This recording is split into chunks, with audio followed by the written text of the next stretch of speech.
In these weeks, we have a strange calendaric anomaly that is an outgrowth of how the days fell out on Pesach this past year. A couple weeks ago, when we concluded the Chag of Pesach, so the seventh day of Pesach here in Harczstark was Friday.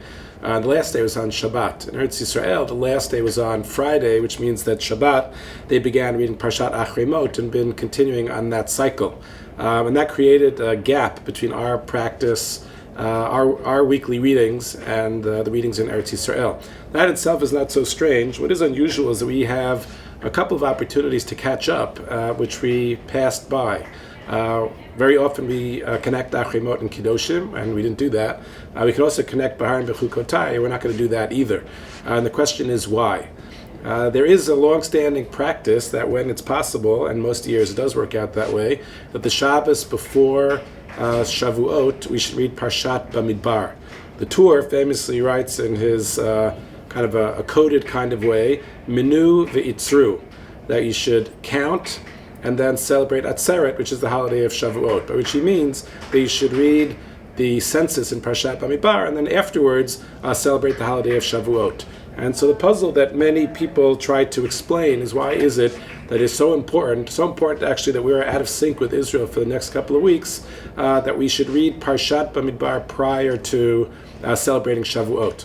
So there are a number of answers. One that's proposed is that the words of the Torah actually give an answer. Minu, you should count. There was a census in Parshat Bamidbar, and then we celebrate Shavuot, which suggests the idea that every Jew counts. That when it comes to receiving the Torah, every Jew is important in terms of personally receiving the Torah.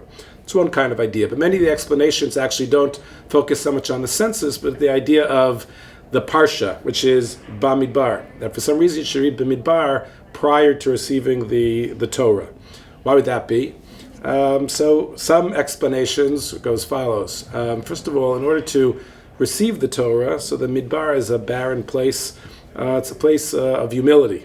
And so some suggest that the idea of Bamidbar, that a certain humility allows us to receive the Torah, which is why right after Shavuot we read Naso, that we are raised up, we reach a new height after you go through that process of humility, receiving the Torah, and then Parshat Naso.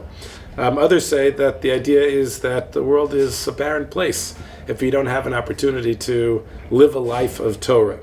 There's another idea yet that is rooted in a pasuk that appears later on in Sefer Bamidbar when the Jews are traveling and they sing a shirah for when they receive a be'er of water. The Torah says Umi midbar matana matana nachliel, that they traveled from the midbar to matana, which means a gift, and then mimatana nachliel, they traveled from the gift, whatever that means, to nachliel, the inheritance of God. To which the Gemara states, Kevan she'oseh adam et atzmo kimidbar, if somebody makes oneself into a midbar, shu mufkar lakol, that is just absolutely open, Torah nitna lo b'matana, that the Torah is given to that person as a gift. And the idea in that sentence, mimidbar matana, is saying that in order for us to actually learn the Torah, we have to give it our absolute and total focus. That the idea is we separate ourselves off from everything else and recognize that our singular and sole commitment is to this idea of the Torah, and then we get it as a gift. And I'd like to focus on those. The play of the words is actually kind of interesting. Because on the one hand, it says that you should work very hard. And if you work very hard, so what's the next word? We would assume that you work very hard, and so you've achieved something. But the Torah says if you work very hard, then you get a gift. Sometimes you would imagine that when you work very hard, it's more of a salary or a payment. It's not something that you receive as a gift. So there are those who suggest that the idea is as follows.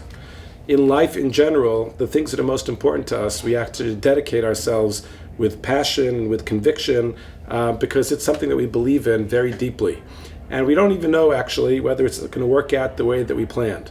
But it's something that's so important to us that we give it our all, and God should help.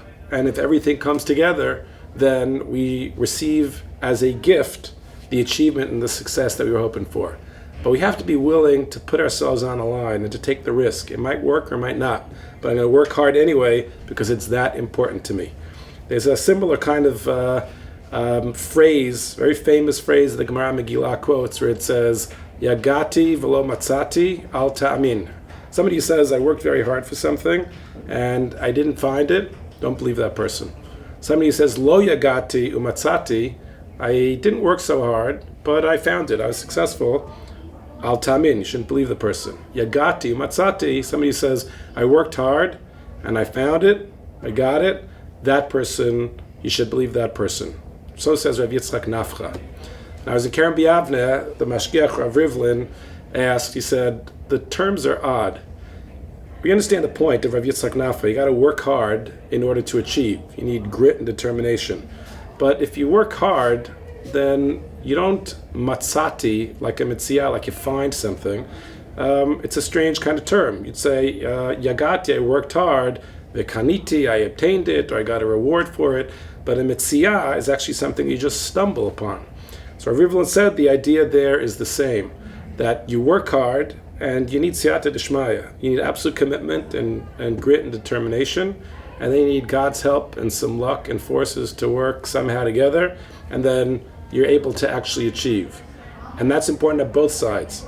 A belief that God's going to help out on the one side, but also our own taking a risk, even though we don't really know whether it's going to work or not, but it's so important that we're willing to do whatever we can to make it happen. I think that that's an important message in terms of the holiday of Shavuot, and it's important in terms of receiving the Torah and our commitment to Yahadut. It's important in life in general, what it means to work hard for something you believe in, and I think it says everything about what SAR is about. This is a place where we as a community of people are committed to something that we believe in, amazing Jewish education for all kids in a tremendous, inspiring, modern Orthodox way that is committed and believing in Medinat Yisrael and everything that it stands for, and for what it means to live a life as a Jewish person in the modern world. And in some sense, every year, it's kind of a miracle.